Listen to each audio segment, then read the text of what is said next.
We're live. Jenny, we're live. We are live, folks, right now. This is Woo. Jeff Stevens, and you are listening and watching Jeff Talks RPGs. Today, I am here with Justin Hanlon of Crit Academy, and we're going to discuss fantastic terrain, environmental effects, and his Kickstarter, Capes and Crooks, which I'm excited about. I'm a backer, by the way. But Justin, before we get going here, what can you tell us about yourself and maybe Crit Academy also? Oh, geez, Jeff. First of all, thank you for having me on. Sure. Uh, I've been very lucky to have you on my show several times now, and uh, it's awesome to be the other way around where I don't have to spend hours prepping first. So it's been glorious. I am Justin Hanlon. I run the Dungeons and Dragons discussion D&D discussion podcast, Crit Academy. Every week we have a rolling topic that changes, talking all variety of D&D, whether it's a new supplement that came out or some sort of inspiration that we can use for our games. I know that new D&D Magic the Gathering crossover just came out, so you can expect an episode on that soon. But I've been doing it since 2016. And because of inviting wonderful guests like Jeff and other fantastic creators, I dipped my feet into content creating. And when I'm not doing my day job, I am either preparing for the show or I am writing stuff for D&D. And it is a lot of work. Yep. And it is a lot of fun.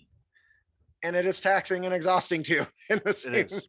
It but is, and that's a lot of content creators are that they've got their day Mhm. job. There are very few who have. There are more now, I think, than there used to be who have made the jump into full time creator because like MCDM is out there who's able to pay their people because of the Mhm. great following that they have. 2C Gaming, maybe Nord Games. I'm not sure exactly who has all of the full time people. There goes a kitty cat across the screen. Sorry, it's just crawling all over me. Yeah. That's all right. I know Chris from Loresmith. I talk to him regularly, and I know he now has a team because he couldn't do it all himself. So he started spanning out and has a regular kind of team working for him. And I think JVC Perry might be on that team. I think he is. Yeah. So Yeah. Hopefully one day I'll have a team. Right now I just hire freelancers for a lot of stuff, and mhm. that's the only way I can do it. I spend a lot of money doing that, but then if you were to have actually in the U.S. full-time employees, you'd have to, you know, have insurance and benefits and all those kind of things, and that Yep. I can't do that for myself yet. So maybe one of these Right. days, but You'll get there. You're definitely you've got the attitude, you got the quality work, and you've got the drive. You're I just one of those things you got to keep chugging at till you get there. the drive can sometimes falter though, when especially when you have a big Kickstarter and that doesn't sell after the Kickstarter. Now, Potbelly Cobalt did really well for a while. It's gone stagnant for a couple of weeks, but hoping that maybe that picks up because I think Drive Through RPGs are going to have their Christmas in July sale soon, and so So, do you run ads at all or not marketing at all? not very many, no, Because because I that's did you find a plus with that? Because I haven't found many pluses with running ads on like Facebook and Twitter. it hasn't been super successful. But I'm to the point where I want to try even hiring a professional to Hmm. see if that makes a difference. Because even if I can find a professional that costs me $50 a day and makes me 55, I'm still Right. up $5. So I got to Agree. get to that point. But I think that's really the next step that content creators have to learn, Yeah. because making a fantastic product is amazing. You can have the best thing in the world, but if it's not constantly being pushed and promoted to reach people, they're not going to know about it. And that's one of the big benefits that I have of my show is I can push my own products. And Right. I don't know if you do that as well, but that's one of the single biggest benefits of having a D&D podcast, YouTube channel, TikTok. Like the other day I did a TikTok for my welcome perks. My what? My weapon perks. Weapon perks. Not your Weapon perks. welcome perks. Welcome perk. No, my weapon perks. And because the way I presented it, I ended up seeing over 100 sales in one day because of it. And so that is a marketing ploy that I did. Justin, I Wasn't might an have you ad. do some TikToks for me, I'm down to give it a shot, but I make no promises right? because they I don't mean, all that successful. I But did one TikTok for Happy Jack's Funhouse, and it was just like images, flowing through like a little ad type Mhm. thing. And I don't think I linked to it or anything because I don't know what you can do if you can link, Mhm. and if you can mention your website on TikTok. I don't know. Yeah. But it's something I've definitely considered going into is TikTok because there's gamers there. I mean, there's Oh, for hashtag sure. D&D there. D&D TikTok is my jams. Every time I open it up, that's in my feed, along with Cool. business TikTok, ad TikTok, all these things that basically I can tie back to what I do, which is D&D and write content. So, Yeah. Awesome. which I love doing. But Awesome. I think you're right. When you have a big product release, that we there's another step that we have to take that I think a lot of us just move on to the next product, Yep. and then just hopefully people find as you make more and more content. Yeah. Um, And also, with Capes and Crooks, are you doing add-ons for that for your other yes, products? yes. So when we did our first Kickstarter, it was highly recommended to us by Loresmith to do add-ons, and he was right, because I think we saw 20% of our total Kickstarter value came from like add-ons after the fact. Really? Wow. So That's great. That's yeah, great. so that's definitely something to make sure you can do, at least in some way, shape, or form. So So we'll get back to the Kickstarter stuff here in a little bit, but tell me a little bit about Crit Academy. The episodes that I've listened to and I've been on have talked about, you've always got like, oh, well, I've listened to your breakdowns of like player characters and like the ranger and whenever they come out with the like the barbarians, the monks. I think that was some of your first stuff, wasn't it? Where you were breaking yeah, down the we stuff. haven't done much of the class analysis stuff in a while. We did that a lot early on because we thought that's what people really wanted. Hmm. Um, and that ended up being the episodes that got the least views. Right. So I ended up not pushing that as much as I was early on. Okay. You Pareto principle, you're not going to waste your time on things you statistically know aren't worth a damn. So, Right. Exactly. even though I really enjoy those, but Yeah. So what do you enjoy now discussing on the show? oh, geez. I absolutely adore talking monsters. In fact, we just had Alan Tucker on and talked incredible monsters. That's one of my favorite topics. I love talking mechanics and building stuff now. I've been trying to dip my feet into making, topics about that. But I'd say the thing that I like the most is the encounter building. And the monsters. Those are the two things that I really, really enjoy. So Yeah. when I do my unearth tips and tricks, the two parts of that get the most attention is my encounter and my monster, because those are the things that I love doing. And so I'm constantly on the lookout for products and items and resources that do those in new and interesting ways. Like I had mentioned, Alan Tucker's incredible creatures. There was a mechanic in his book that I absolutely loved called Heroics, which was basically the mythic mechanic down for lower level monsters. And that to me is just an awesome addition to the game because it makes the game more dynamic. So that Right. is certainly something that as a designer and as a DM, I'm going to be taking with me in every game that I do. Um, Another one that I did that I really loved was the legendary bestiary, because it brings legendary reactions to lower level monsters. So I don't know why I never thought of it. Give legendary actions to lower level monsters, and they don't have to be damaging ones, allowing mobility or Right. some sort of skill check or recharging something.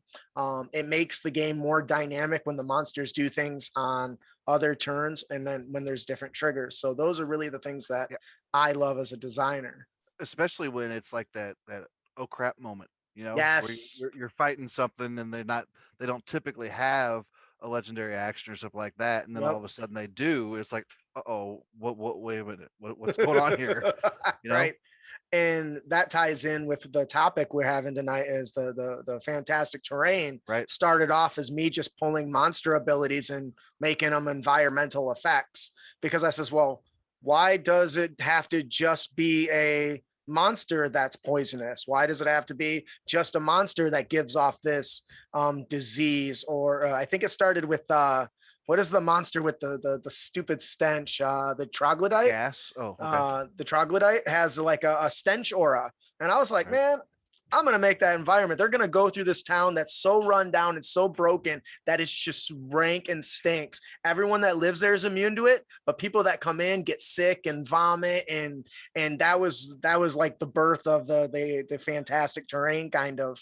Well, And and you know that's true though, that people get used to the smells because mhm, when I was a delivery driver for a company many years ago, we delivered appliances and furniture, that type of thing. This was way mhm. back in the 90s, and you know, you'd walk into these houses and there'd be pots and pans in the sink and cats everywhere, and the smell of cat urine was just everywhere.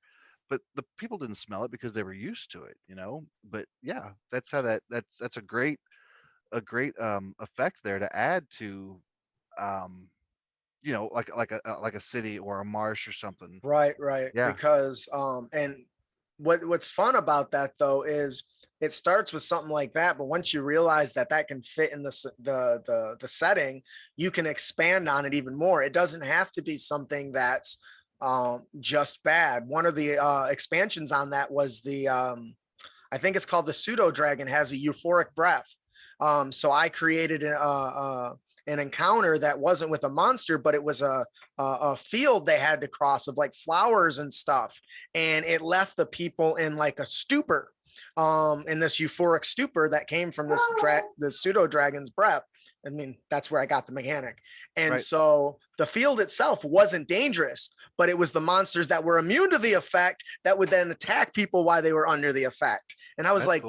that is so much more of an interesting encounter than just running through a field and being attacked. You know what I Yeah. mean?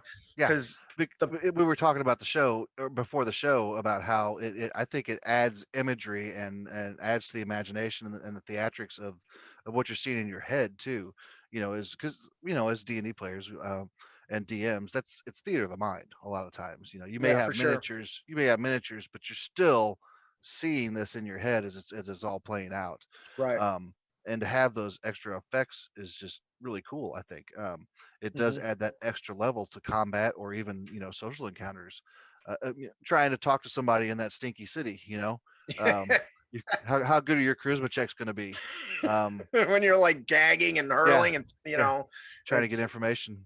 Yep. yeah, trying to intimidate somebody. I'm gonna kick you. Right. You know, like let's see you Right. try. Give them the finger and walk off. Exactly. Yeah. So in the email I sent you, you know, I was wanting to discuss why these are important Hmm. but it's not necessarily that they're important. I just think they add another dimension to the gameplay, you know? Yes, absolutely. And that's important because we always talk about how magical the world of Forgotten Realms or most fantasy RPG settings, right? There's magic in the world, but it doesn't just take the form of creatures and magic items. It takes the form of the environment. And I think, and one of my favorite examples of this in was in fourth edition when they had the spell plague, where it totally twisted this magical plague, disrupted and altered and changed the way people perceived and used magic. And that was just an environmental effect that totally changed how the setting felt. I mean, pretty much feeling like a wild magic sorcerer all the time, when you're not, is a thematic, Yeah. um, scene, methodic, thematic scene changer, Hmm. where it's no longer just we're walking down the street and it starts raining and I create bend water and water goes around me, except when I do that lightning strikes my ass. And with implementing terrain or environmental effects, not just terrain, environmental Right. effects Right. into your games, it really can only add to it, especially I would say the parts that are generally more mundane. Hmm. Because we see like encounters are often considered mostly just combat or a talking and social encounter with conversing with an NPC or the players. But I like to think of environmental effects as encounters too. So a quicksand is probably the most obvious one, right? Walking through a desert and everyone give me a save. Why? You're sinking into the ground. Blizzard is another one, but those are less magical than what we can do in a D&D setting, in my opinion. Yeah. Yeah, well, something that comes to mind just by talking about this, like with the Fantastic Terrain, is from Labyrinth and the Bog of Stench. Is that right? You ever Yeah, seen the movie Labyrinth? I have. Yeah. And I think it's the That's been a Bog of long time. Stench. Yep. Yeah, I need to watch that again. I'm sure it holds up well. Oh, I bet. Um, and so you step in the stench of the bog and you smell forever. I think you can't get rid of it. Um, but when I saw your book, and the book is on is it DM's Guild or Drive Through RPG? It's on DM's Guild. Okay, and it's Fantastic Terrain. That's the name Yep. of it, right? Yep. Yeah. Yep. And so you've got a bunch of these written out, some great ideas in there. And but when I saw you talking about this originally, it was when I was working with Rimley Farr and Happy Jack's Funhouse. Yep. And when we got to the end with Happy Jack, I thought, it'd be really cool to not just have him in this regular land, but maybe add like a Candyland version of it. Yep. And so, you're walking through, and all of a sudden it converts to a Candyland, and these giant gumdrops drop down from the sky. You get a caramel river that you have to try and cross. Just some options for the DM to use. Now, it's not written that they have to use that, but it's an Right. option for them. And that was when I ran that. I ended up having gumdrop hail. So Okay. I basically used like the sleet spell, but I Okay. just made it an environmental effect as you're being hit by all these. No, they weren't gumdrops. They were jawbreakers. Jawbreakers. They were Those would hurt jawbreakers. worse. Yeah, those they would were. hurt. So I used and it slowed them down. And so because you included that, other things immediately come to mind of, well, what else can I do with this? Yeah. And I think that's a really good example of, having environmental effects. I mean, that in that case, I gave it a mechanical benefit, but doesn't always need that. Even if you just say, it's you guys are, struggling to see what's going on because I don't know, the area keeps, dropping clouds of the cotton candy, right? Right. So there's just blowing barrages of cotton candy fill the air, so you can't see very well in this fight. Of course, Happy Jack's got, now he has goggles, so because he's used to it, it doesn't affect him, and they got to Right. fight at a disadvantage as if they're in like blinded. So that was an awesome idea you guys had. One of the first things you've got in your book, I think, is a discussion about creatures who are immune to cold that grapple and then pull them into like a choke frost or something. Yep, Is that yep. right? I love the choke frost. Yes, yes, yes. That actually originally started off as having somebody, a polar bear type. It was a werewolf, but like with polar bear instead of like wolf. And he would start hiding in the just beneath the ice and then pull people under. And then it Mhm. expanded into the effect that it was. And honestly, it's been a couple years, so I don't remember the exact the choke frost, but let me see if I can find it. I got pulled it up here, but that's kind of how that started. But the choke frost in and of itself was a hazard. So when you describe, the players traveling and they take a rest for the night or whatever, this stuff just kind of can creep up on them and catch them by surprise because they don't expect that sort of stuff. Everyone expects monsters. You don't expect the environment to try to kill you. Now, You did know? you also have something I can't remember in the book, but I thought you might have talked about something where the land is like super powerful for like necromancers or certain types of spellcasters? Yes. So there are several. This was something that I really, really enjoyed because having an area that benefited a specific school of magic, Mhm. I seemed like a really, really good idea. So the necromancy's ritual area, if you cast necromancy spells while in it, the DC save goes up.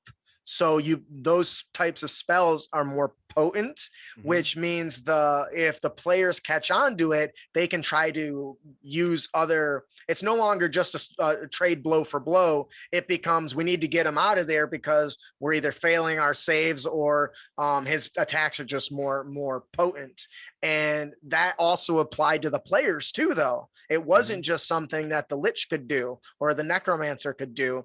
Anybody that was standing on this sacrificial altar area, which was like a, I don't know, like 10-foot square area, allowed them to gain the benefits. So it encouraged them to use that element. Now, in one of my games, when I ran that, I attached a roll and get on the madness table for it because I wanted that power to start seeping into the person, whether they were evil or not, and start to kind of take hold of them. But that was addition that wasn't part of the original But I like fantastic that. terrain. I like that because it makes them start to question, well, should I be standing here and casting these spells from this Yes. area? Yeah. Or should I just keep standing here and take the risk and see what happens? Yeah. So Yeah. that And that that it gives a lot of agency to the player then and the character of, are they going to sacrifice themselves to battle the big bad? You know, yeah. And there's a lot that are like that in the book. Because and it wasn't just necromancy, like there's one for like elemental effects.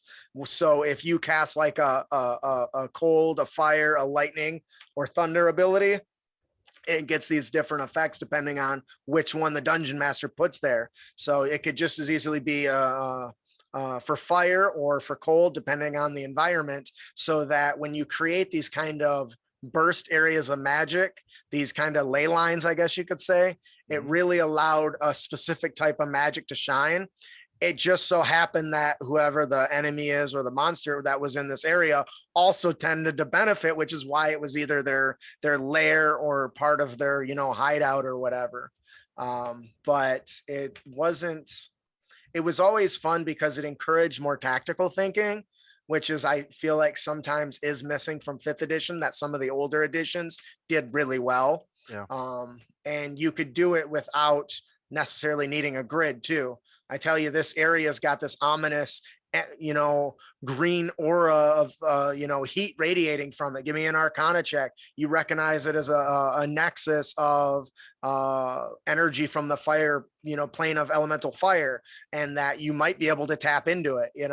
Of course, you always say might because right. depending on their roles, they may or may not know if that's good or bad. But if they fight a boss who's throwing, fire bolts and fireballs and notice that when they're standing in this area, it's more potent. Oh, we get them out of there. I'm going to go stand over there. I'm a pyromancer. I would say there's a lot that are in there that are like that. And each one, you can build entire counters off of a type of fantastic terrain or an environmental effect. When we see that with some of the more mundane ones, such as like quicksand, for instance. Mhm. Most people that run desert settings are going to use quicksand, but who says quicksand has to be just in a desert? You know, I want to set up an encounter in the forest. Maybe there's a quicksand trap there, and that's why the thieves have a path when they're escaping to go over that, but know exactly where it is and Right. are able to avoid it, while the following players get sucked in. And I think that helps build really fun environments and encounters, I think. Yeah. One other thing that you got in the book that I saw, that I'm a big fan of. So I love the Far Realm. There's just so much Yes. weirdness and chaos and mutations in the Far Realm. I've used Hmm. it. I've used that mechanic and the reference to the Far Realm a few times in a few of my adventures. I Hmm. just love that randomness. And so, explain what you did with the Far Realm in your book. Um, so this was a fun one. We covered a product a while ago called like Metamorphica or something, and it had just thousands of like mutations. Some of Hmm. them mechanical, some of them not. But the idea behind the Far Realm is that it's so corrupting that it physically alters and changes stuff. So I was like, well, what if, stray energies created a rift? And, it's really funny. You asked about that. Literally, just before the show, I was commissioning artwork for a village that has a rift to the Far Realm opened for another adventure I'm writing. That's cool. And so it's really cool that you picked this one because I don't know that I actually wrote to include this, and now I'm going to have to do that. Uh, but yeah, so this was one that when they go through it, it creates a variety of effects, and some of them beneficial, some of them not so much. Like one of the really cool one is barbed carapace. So when a creature gets touched by it or walks into the area, you have to basically make a Constitution saving throw. It does damage as it's kind of twisting your body. So in the barbed carapace, the creature's body begins to harden and become disfigured, looking similar to a carapace. While not wearing armor, their AC is increased by 1. And at the start of the turns, the carapace deals 1d6 piercing damage to any creature grappled by the target. So Sure. this is actually one that's very beneficial to the player. Yeah. Um, Now, if they're a bard, they may not appreciate it because that charisma. Yes. So there was a lot of back and forth between me and one of my a couple of my friends about whether we should apply straight up negative effects to that level, or if we should just let the GM handle that. And in the end, he won that the GM should handle that, because no character is going to be super happy if you do that. But that's certainly something to consider. Some of the other ones, though, are just like phobias, like hemophilia. The creature's skin turns black and blue and is bruised, and their blood is altered and lacks coagulating agents, means cuts and bleeds. They basically hurt themselves. They get hurt, they just bleed out. And that's not the iteration that I thought was in there. I think the original iteration was something as mundane as he's afraid of blood and he has to make a con save or get poisoned. Right. But clearly we changed it and I forgot. But I think That's that goes a funny, lot though. when you're designing, right? Oh yeah, yeah, oh yeah, oh yeah, yeah. There's adventures that I've designed that I'll read over again, and I'm like, but did I write that? Who wrote that? Sometimes because it's really good, I'm reading like, wow, that's good. Who And wrote that? sometimes it's like what is that garbage? It's like, but That's funny. but yeah, Uh, that there's when you write so many, it becomes you just lose yeah. the memories of writing. But yeah, so that actually was a good one for introducing that kind of monstrous alien void feel that the far realm kind of has. I mean, whether it's boils and sores or growing tentacles or extra eyes, is just awesome. I would like to maybe expand upon that someday. One thing that I really liked, I gave a player a story, an image of like a Magic the Gathering card, and I said, "Hey, I would like to make a terrain based off of this. What do you think?" And I had never really tackled the idea of draining memorized spells. So when we came up with memory lapse, it's an area that once a mage uses their spell that they've prepared, it's unprepared. So, and go ahead. So magic missile, they cast it, they can't Gone. cast it anymore. Gone. Not until they do a long rest to rememorize it. What was that And spell I just cast? I can't remember. I yeah, can't and remember that's what I just did. kind of what it was. And what was interesting about it is the lore that came out of it, the story of the area. It says on rare occasions the creation of a homunculus can go awry, and during the ritual, powerful magic is used to sculpt and form not only the bodies but also the memories and personalities of it. So when the ritual caster fails, the magic used to shift and modify the memory to fit the caster's desire often lashes out and affects the terrain in the ritual area. And that was single-handedly one of my favorite terrains, because the player isn't going to know the result of the check that they failed until they go to cast spells later in the day. Right. And I liked it because it doesn't affect them until they use it. So you say, give me this intelligent saving throw, and then they don't know. And then, 2 days later, they go to fight something and they're like, I'm going to cast Firebolt. Actually, you're trying to remember the appropriate enunciation, and it's on the tip of your tongue, but you can't quite get it. You have to scratch that off your list. I'm sorry, what? And that was the actual scene with one of my players. He's like, what? I was like, yeah, you need to scratch that off. He was pissed. I bet he was. But I had to go back and explain to him the outside of the game of what happened. And he's like, okay, now because he didn't know why, because I didn't tell him. I was like, so, but I think that only occurred because of they were chasing down this guy who makes these sorts of things. So they stumbled into it when he failed. And that's, with the terrain effects and environmental effects, they can shape your story so much, Yeah. and in my opinion, only enhance them. Yeah. I think you can get a lot of added role play out of those too. And just lore building, Absolutely, world building just with that, with what happened there. So yeah, I think for that's great. sure. I think those are great ideas. We are just over the halfway point. This is where I like to mention Jenny Loveday, the person in the background here taking care of us, answering chat, putting up links and things. Just remember to subscribe to her channel, like it, share these things, send her a tip if you want to, because she does all the hard work in the background. Thank you, Jenny. We appreciate you. Yeah, I can agree with that. As somebody that doesn't have a Jenny, um, that's awesome. You're I awesome. I appreciate Jenny for everything she does. I want her to know that. That's And funny. Justin, for being on the show, my guests, I do a $20 donation to a charity of their choice. Your charity was Jasper's Game Day. That donation Yes. has been sent. I sent you an email showing that, and I appreciate you choosing that. That's a great little Yep. game day there. So it's perfect. I really enjoyed meeting Fenway and what she was doing. It was a lot of fun. Um, and I'm glad that it continues to grow. It really does. It's for a great cause.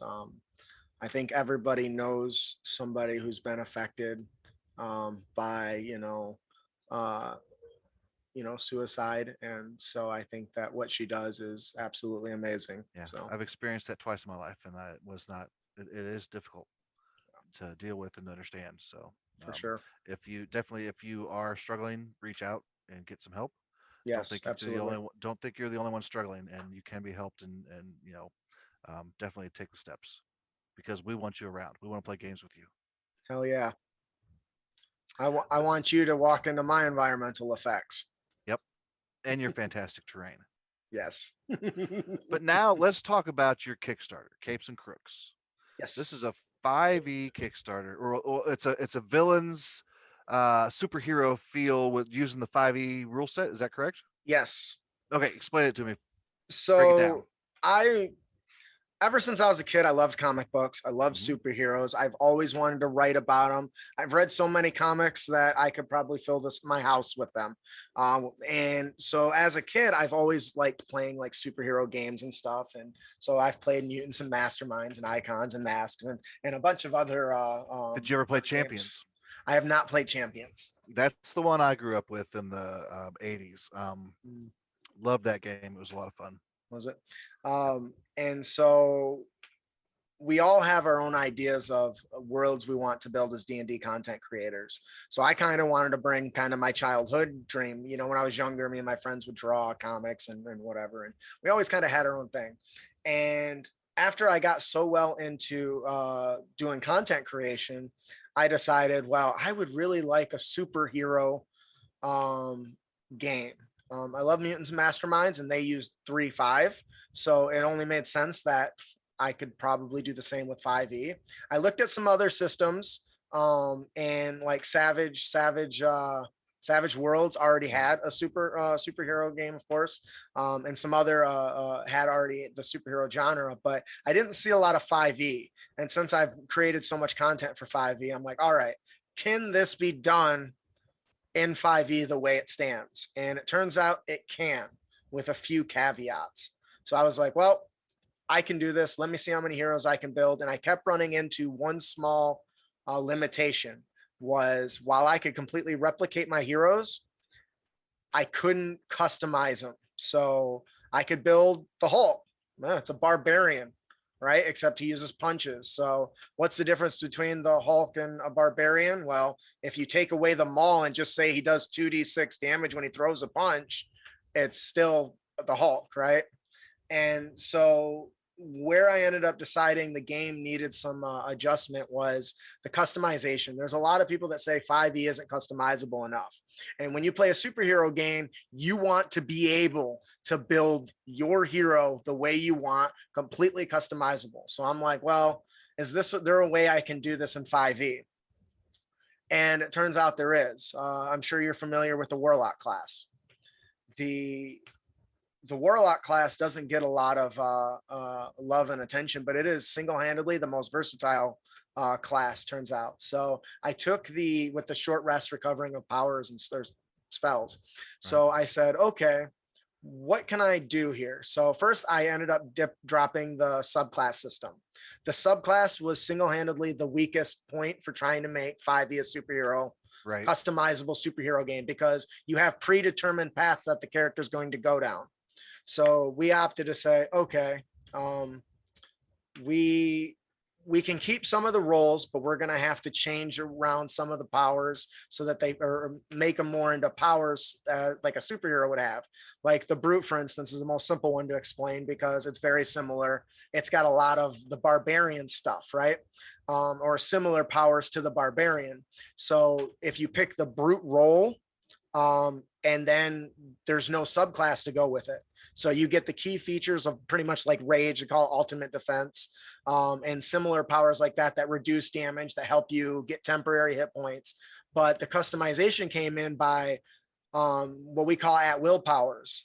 If you think of the one of the cantrips, booming blade is a good example, right? It lets you get a magical effect and swing a weapon, right? So we kind of use that as a template to say, okay, if this wasn't a spell that required a melee attack, what else could we do with it? So we kind of took that idea and changed them so that it didn't matter if you were using a weapon or anything like that, you could still do this. So a good example would be firebolt. We used firebolt as a jumping off point for our heat ray, right? The Right. heat ray can be laser eyes, it can be, a spell firebolt, it can be a heat gun, it can be lasers out of your ass if you want. The heat ray at level 1 is just that, it's the firebolt cantrip. But what we decided is that we wanted it to more than just scale and damage. And in order to make the heroes feel customizable, that needed to be there. So instead of the powers just increasing in strength when you are increasing in damage as you level, they actually begin to alter and change, just like a hero who's learning to manipulate their powers. So the firebolt, for instance, starts off, or the fire heat ray starts off as firebolt basically, but at level 5, not only does it go up to 2d10, but it also now becomes a line effect Okay. that they can use. So now what once was just a basic eye blast can penetrate through an enemy and hit something behind them. And so that was kind of one step in that power's evolution of getting stronger. And by the time it maxed out, you got a whole nother ability that goes with it. So we kind of took that same approach with all the powers. Some of them are energy based, like heat ray. Some of them are tech based, like we have a gravity bomb. You throw it and it sucks all enemies or all creatures within a certain range right to its center. In and of itself, that's not super helpful. It doesn't do no damage. But if you combine it with an ally's AoE ability, or if you hit it on the next round with an AoE ability, after you lined them all up, you can take them all out, knock them down like some bowling pins. And so a lot of our powers encourage teamwork more so than 5e currently does. And of course, we have the origins are very analogs for races. So you don't have a human or a elf. You have an android. You have a beastman or beast people. You have one of my mutant. Somebody gets their power comes from an evolutionary change, right? Cool. And so we did a lot of kind of those experimentations that I would say they're slightly more powerful than races in like 5e. And then the next thing is, well, how do we make them more customizable? So I mentioned the warlock earlier, they have invocations. So we took that idea of enhancements, little like micro feats that the person can choose to specialize their character. And sometimes those could be combat based and other times they could be skill based. We have like an example is the historian gains proficiency in investigation and history, and they get these little adept points. So you get 3 adept points, and any time you use one of those skill checks, you can roll the d6 adept point and add it to the roll, and you get 3 of those a day. So you could build a character that specializes in a skill check, or you could pick up a ability like extra attack, which is that's an enhancement. That's not something that all the classes get automatically. And so the players have to pick and choose the type of hero they want. And I think that's cool though. Yeah, 5e is such a It's easy to learn, okay, which I think is why it's so popular.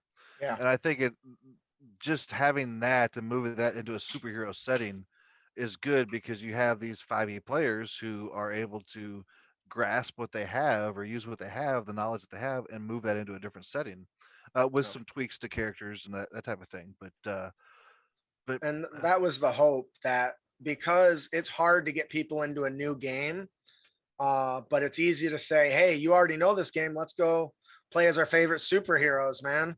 Do it, even if it's just for a night and not a full campaign. right now, did you keep all the skills the same, or did you create new skills? So yeah, I changed some stuff. We dumped religion and arcana, I think, and history. Those all now got compiled into lore, Okay, which kind of covered all those sorts of areas. And then we added a new one, which was tech. So people that want to hack stuff or etc. They can do that. And there's some skills that go off just the tech skill. So we did have to do some finagling there because there wasn't a direct um, analog for them, I guess. I didn't want to use Arcana because that's its own right, thing. So right, in the realm as exactly. well. And So so, what about monsters and creatures and big bads? Do you have any of those written in this? yes. So currently we have a full playtest available for anybody that wants to check it out at the Kickstarter. Um, we took a different approach with monsters because that's where we figured would be the best way to make the players feel super. Everyone's seen when the Flash runs to a room and knocks out 5 guys before they know what's going on. As the rules stood, that was not super easy to do. So what we did is we developed what's called cronies and henchmen. Cronies and henchmen, when they make a saving throw, if they succeed, they take no damage and have no effects. That is kind of their shtick. But a crony will go down in a single attack. If it Right, takes 1 point of damage, it's down. A henchman takes 2 attacks. They don't have hit points. They go down in 1 attack or 2 attack. So what that means is that the players can truly feel heroic when they're fighting the minions. But that also means as dungeon masters, we can throw dozens of them at them. yeah, yeah, And that's something that you see a lot in the comic books where the big bad sends dozens of drones after Spider-Man or a bunch of little tiny robots or henchmen, and so that was something that we played with a lot, and it took a lot of play tests to get that right, um, because you had to kind of design the concept and get it fleshed out before you can say, hey, check out this new thing we're doing, so which isn't really new. can those cronies and henchmen do damage to the supers? Yes, absolutely. Okay. So that was something that we kept, but their damage is definitely relegated to low by Hmm. normal standards. But what we ended up doing, and this is very kind of stripped down, is you can have a crony, a CR10 crony, basically somebody that'll go down in one hit, but that CR represents how much damage it can do before it goes down, not how long before it goes down. So you can CR10 crony can wreck a team if they're not careful, even Right. though they have the potential to take it out in a single blow. But it is worth noting that they use gadgets and gizmos that do help them survive a little bit. Like we have a gizmo that you can give to them that basically gives them the equivalent of the shield spell, and a kinetic barrier that makes it harder to hit them. So they might go down in one hit, but they often end up with features like dodging as a bonus action or something along those lines. So there are ways for them to survive a little longer, but they still can go down pretty damn quick, which the players absolutely loved. So, Sure. which Yeah, I is can what see we that. really wanted. So Now, do you actually have sections called cronies and henchmen and gizmos and gadgets? So right now we in our playtest there is no there's only like 2 tech pieces, but Okay. the plan is to build an entire section out for that as Hmm. well as the monsters. We wanted to combine the rule set, the adventures, the monster manual, the DMG, all of that kind of into one book. We currently estimate that it'll be at like 300 plus pages, including the massive amount of lore that we want, because we want to build an entire new entire new world. Right. And we have a good outline for it, but right now only I'd say a few thousand words have actually been written about the lore and setting. But the plan is to have all like magic items, tech items, entire monster bestiary, all that stuff. That's cool though. Yeah. That's great. And you can even use the current bestiaries you got too within the settings, lore and stuff. Monsters are created just as much as they come from space or deep underground. The rise that created the event of heroes, which only 20% of the population is, and most of the world doesn't know what to do with them. So heroes are actually breaking the law when they help people, because vigilantism is still against the law. So not Right. only are they fighting the villains, but they're also fighting the police, and the deviant response team, and people who are trying to kind of control this problem that just happened in recent memory, like 25 years ago. This first started happening. So the world hasn't really adjusted yet. So it creates for a lot of good overlap between books you already have, plus the capes and crooks, if that's all you have. So Yeah. Well, that's great. I mean, it sounds like it's a great product. I'm excited to see it when I yeah. get my copy. Yeah, well, Um, that y- hope we get funded. We're not going nearly as fast as we were with the last one, it so slows down in the middle. It it definitely slows definitely, down in the middle. I don't know where you are right now. we're a little over Um, 50%. and you've got how many days left? 10, I think. Well, people who are listening or watching, go out there and back it. Get out Yeah. there. Yes, please.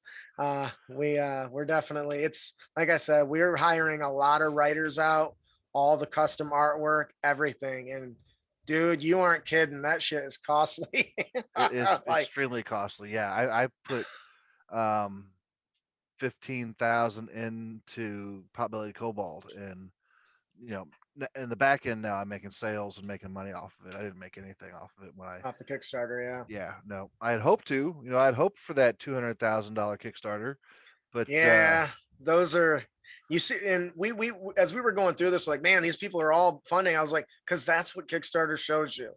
It yeah, doesn't show you the other 10,000 that aren't, you right. know.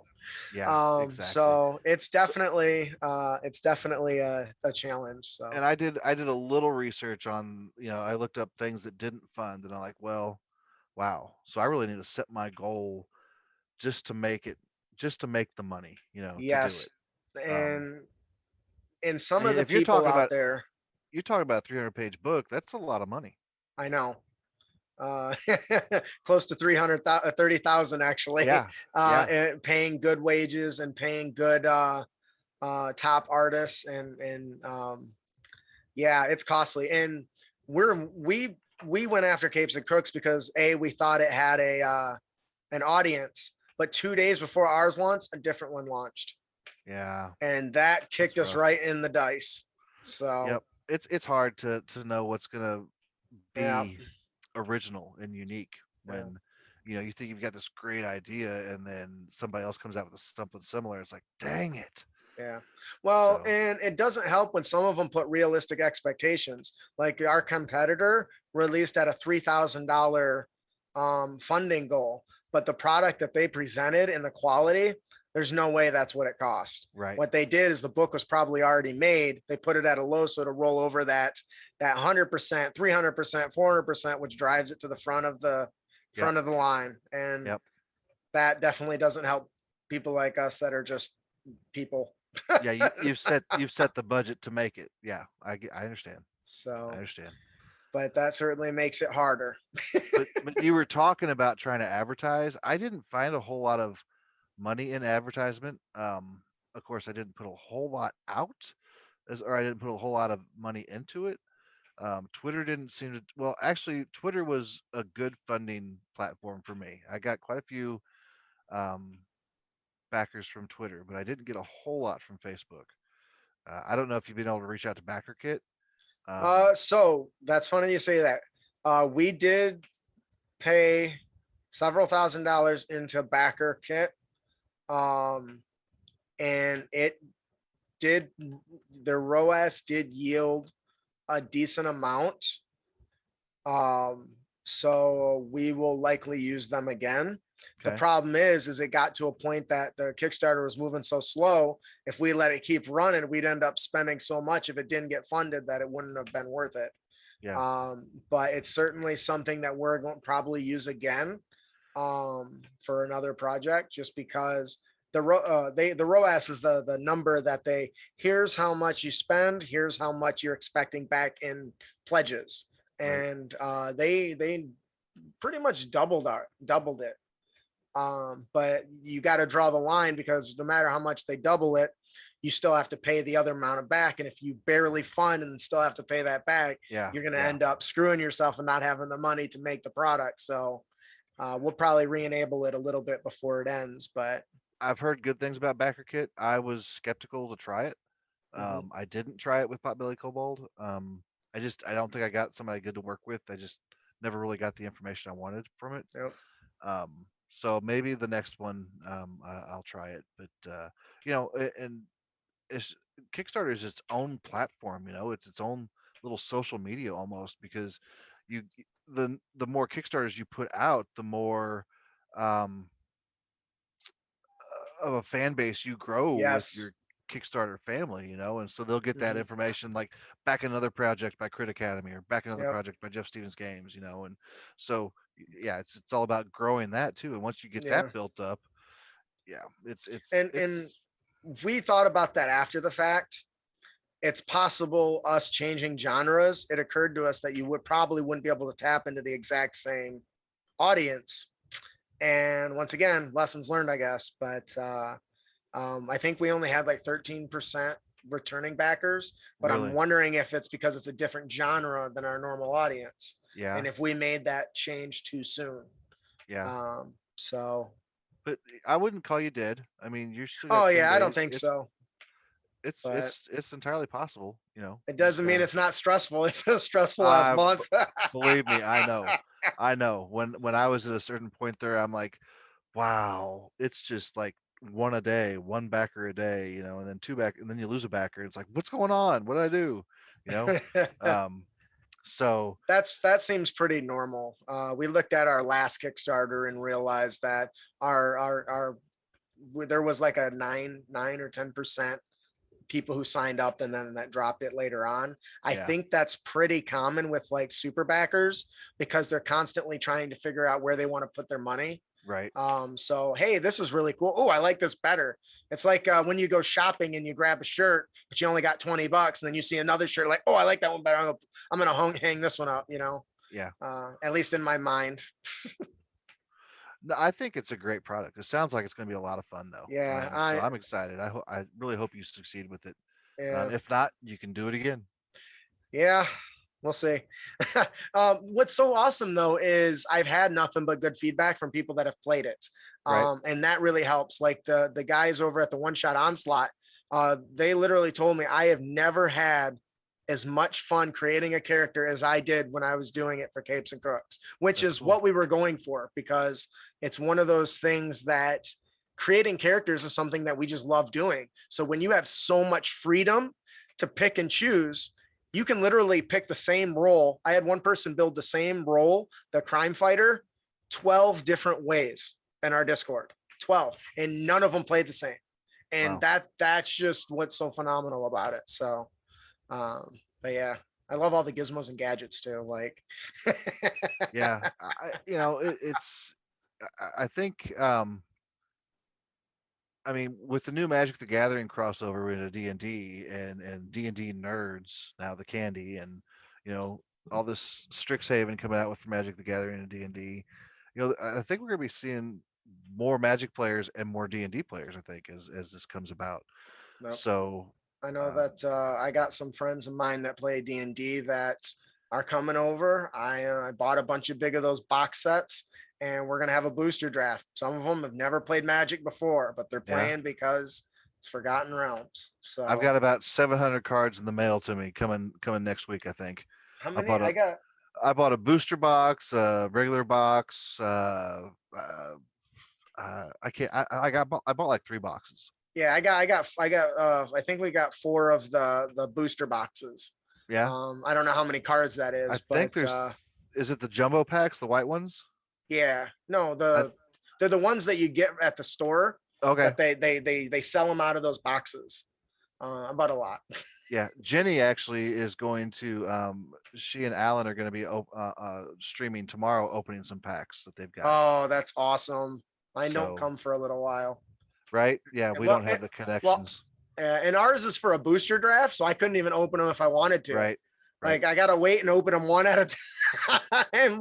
Yeah, Like, I'm excited to get the Commander decks because I don't know if you ever played Commander. I have not played EDH. I've yeah, whichever that one is. Yeah, I've played it a couple times and it was fun. But there are Commander decks out for this that they've made, so I'm gonna get a couple of those too.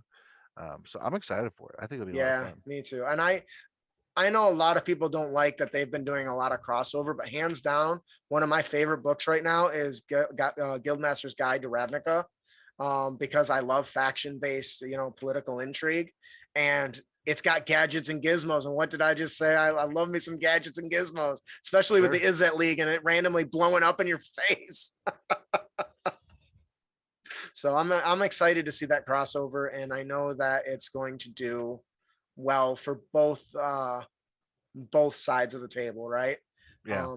D&D will likely is continuing to see an influx of Magic players, and hopefully it'll be the reverse now. So Right. Yeah. I don't know if you know, but they released the plane shift little packets a while ago. So they have like entire 40-page Wizards documents that to run games in these different settings. Oh yeah, I've seen some of those, which are awesome. And if you haven't checked out the one for Innistrad, if you like madness, it single-handedly has the best mechanic for corrupting and destroying the vision of what a fantasy realm is supposed to look like. I've been doing a lot of Far Realm stuff. Yeah, I know. Far Realm is cool, man. Yeah, I think that's where we need that's where, because we've got you try and think of interesting adventures, or big books. You've got Curse of Strahd. Now you've got the I can't remember the name of the cool book that they're um in the Feywild, the Witchlight or whatever it's called. The new one, yeah. Yeah, that one. And so the Far Realm would be a really cool book, I think, to put an adventure in. But who knows? Who knows what WotC has up his sleeve. Yeah, well, I think you're right. I think Far Realm is one that's not touched enough, that in the Astral Realm, which is why I made sure to include those in my in the Fantastic Terrain and in some of the adventures that I'm writing, because there is an audience out there for each of those kind of genres. Because I feel like the Far Realm, when you bring that in, you're going for a very specific genre: terror and horror and alien. So I think that those need to be explored more. Yep. Well, hey, we are about at the end of time, or not at the end of time. That's like Loki. Yeah, too much Loki on the brain. Right. We are out of time. So, Justin, just to recap, where can people find you, like on the internet and whatnot? Yes. You can find me on all your favorite social media platforms at Crit Academy. We have our own YouTube channel at youtube.com/c/Crit Academy. You can head on over to our website at critacademy.com. Of course, we are currently running a Kickstarter on Kickstarter for Capes and Crooks, so you can check that out. We are everywhere. If you listen to podcasts, we are across almost every single wherever you catch your podcasts. We release an episode every week, and the next episode will have the Dungeon Dudes on it. So I'm really excited for that. So check us out. That's excellent. We're everywhere.